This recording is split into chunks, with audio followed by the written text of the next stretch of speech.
exercise, your muscles might be feeling the pain, but your liver is probably the one doing the really hard work. Today, I want to tell you about the glucose-alanine shuttle, which allows your muscles to break down protein and get rid of that pesky nitrogen waste safely by transporting it in the form of the amino acid alanine to your liver. There, in the liver, where it's got all the machinery for getting rid of that waste safely, as well as for making glucose, the liver can take that alanine and it can get rid of that nitrogen safely as urea. It can take the skeleton, it can take it and make glucose and send that glucose back to your muscles. So your muscles are getting rid of their waste and getting even more energy in the form of this glucose. So it's a pretty sweet deal for your muscles and not so much for your liver. In fact, it's going to involve various enzymes in your liver, including these transaminases, alanine transaminase and aspartate transaminase. These are your ALT and AST. You might have heard of doctors testing ALT and AST levels as these liver enzymes. So basically, if your liver is damaged, these can leak out, and doctors can measure this as a way to see if somebody's liver is damaged. So that's just a medical connection. Now let's get to the biochemistry. These transaminases, as the name suggests, are transferring amino groups from place to place. Often they're going to be transferred from an amino acid to alpha-ketoglutarate. Alpha-ketoglutarate, you might remember, is one of our key components of the tricarboxylic acid cycle, also known as the citric acid cycle, the Krebs cycle. That's going to be our main source of NADH and FADH2 that we can feed into the electron transport chain to get a bunch of ATP.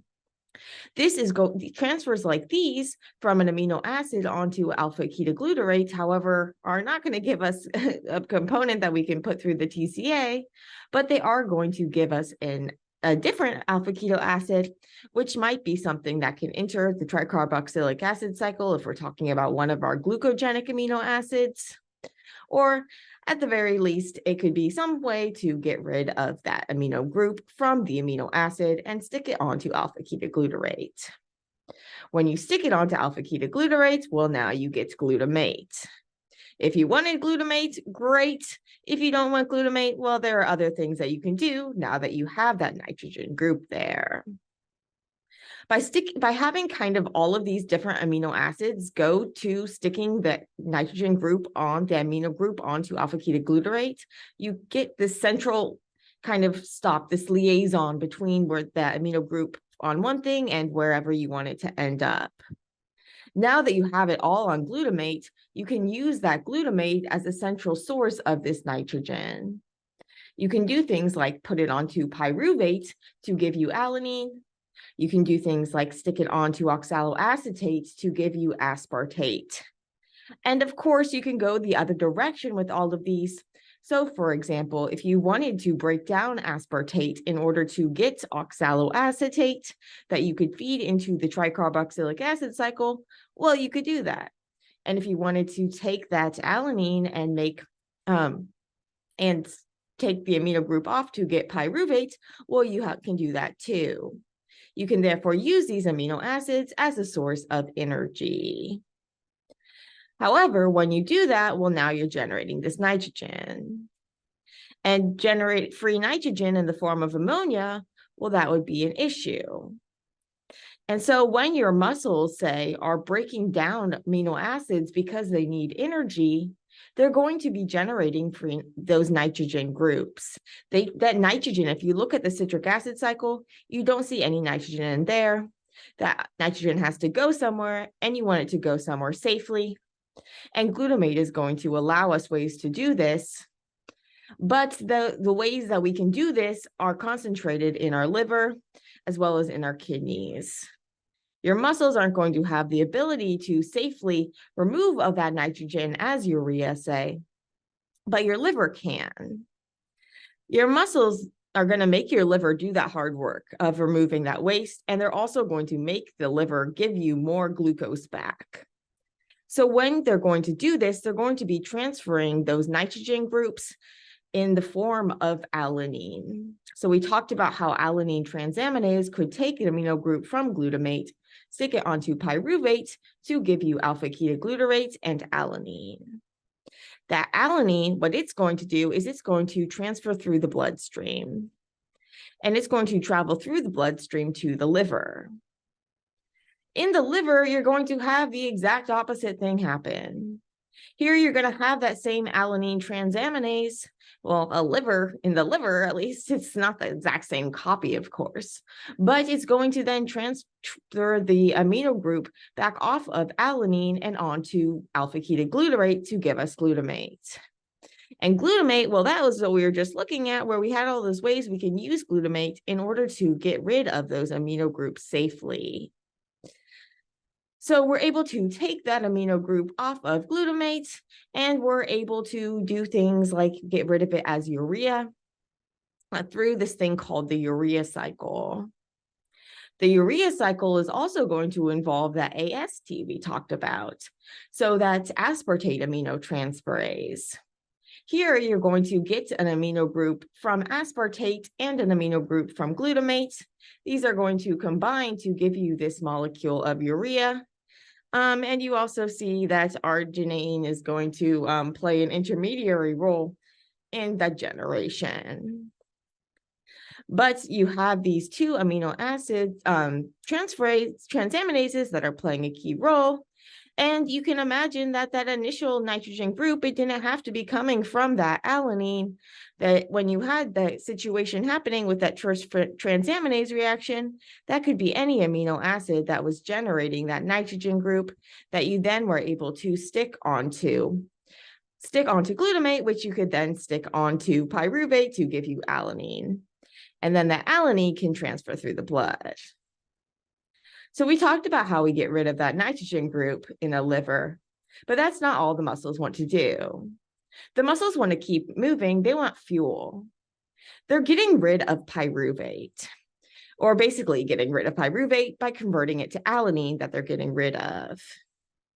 Normally, what we would think of if the muscles wanted their full energy was they would take that pyruvate, they would oxidize it to give them acetyl-CoA, and then they would take that acetyl-CoA that they generated and stick it through the TCA, followed by the electron transport chain, ka-ching. But what they're doing is they're exporting out that. They're losing their ability to take that pyruvate further. And so that might seem like not that great of a deal, but they're going to get back even more.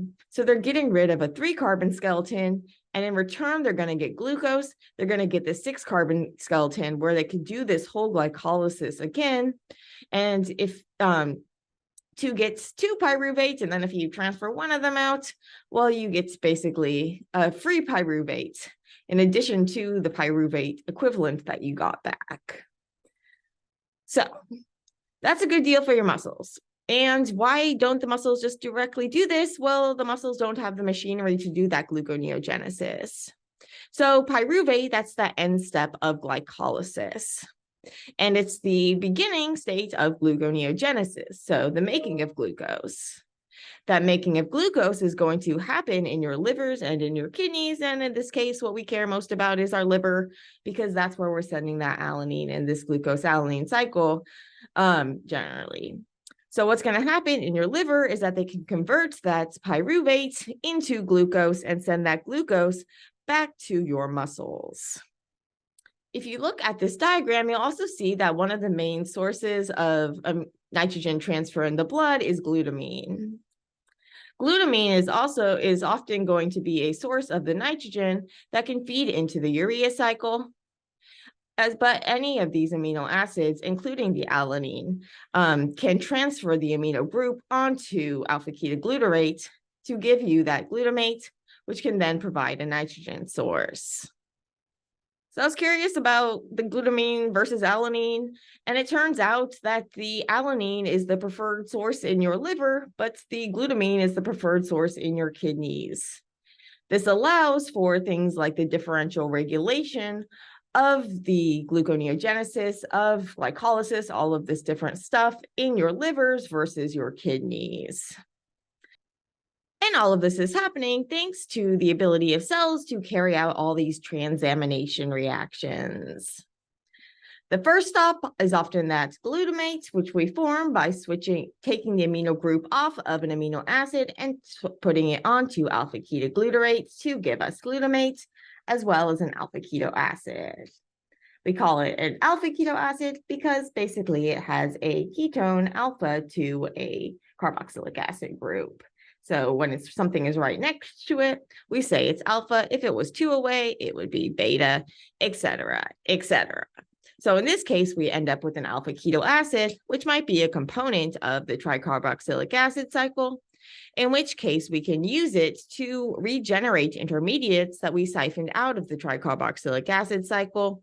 That is, we can use these as anaplerotic reactions. So if we're adding more carbons than 2 carbons, so basically more than we're taking out per cycle, that's going to allow this to be an anaplerotic, allow the cycle to keep going, which is where we get those distinctions of like glucogenic versus ketogenic amino acids.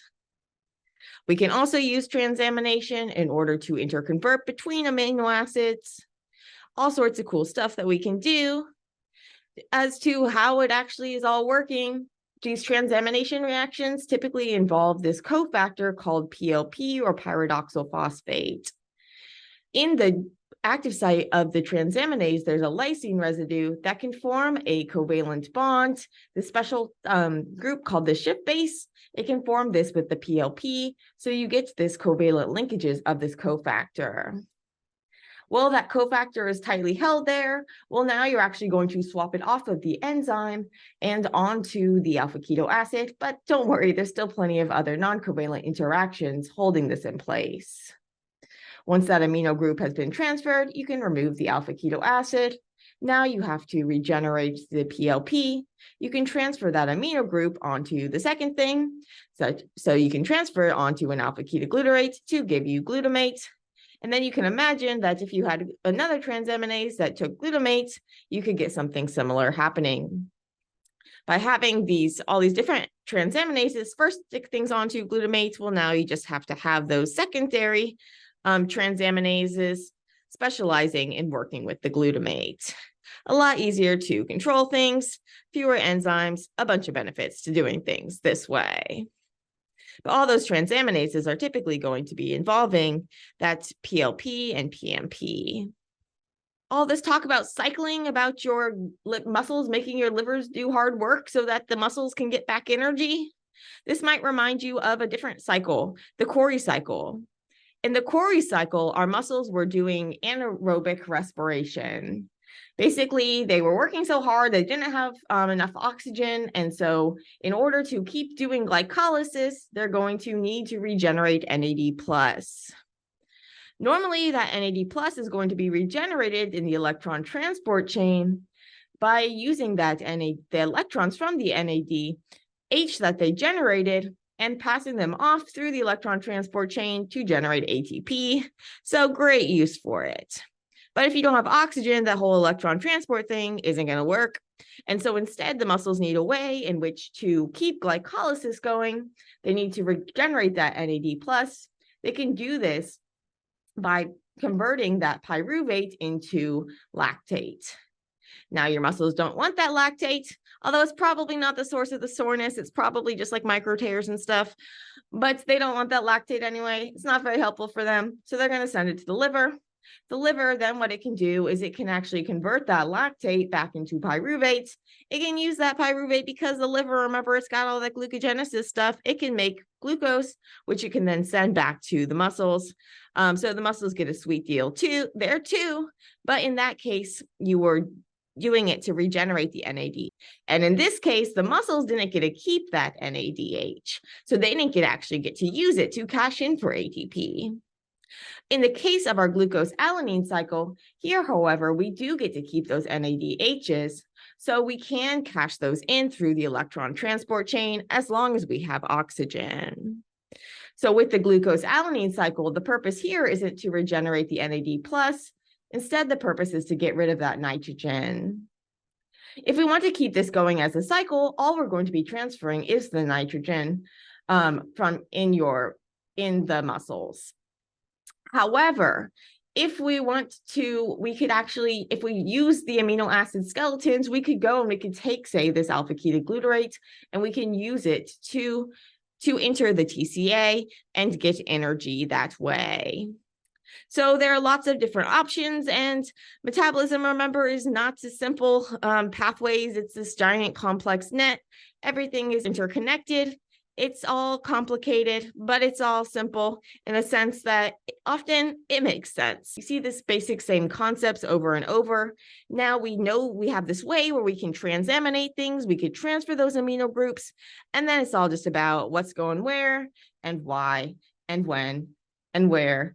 And yeah, but basically, if you focus on the logic of metabolism, it's a lot easier to understand all these different reactions that are happening, all of these interconversions, and kind of just get a sense of wonder about, wow, this all is so, so cool.